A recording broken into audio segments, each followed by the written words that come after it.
hati Melayu tulen mustahil akan bersama dengan DAP dan dengan Indonesia. Saya nak minta orang di Gombak ini ajar 46 karena 46 dengan kerjasama DAP mengkhianati perjuangan orang Melayu.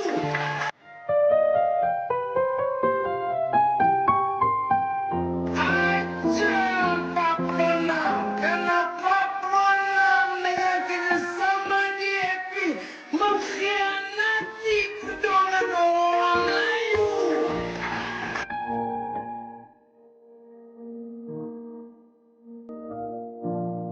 Cara kedua-dua PAS dan DAP berpolitik juga dikecam. Jangan guna ini saja.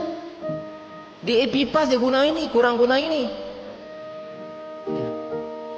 Dia kena fikir masa depan kita. Dan beliau seterusnya melontarkan cabaran berikut. Saya challenge dia untuk repeat dia punya agenda fully to the Chinese. Saya challenge DAP. Don't only play sentiments di kalangan orang Cina. Pergi cakap kepada orang Melayu program ni. Go. If they think they can survive. They can. Sebab agendanya lain.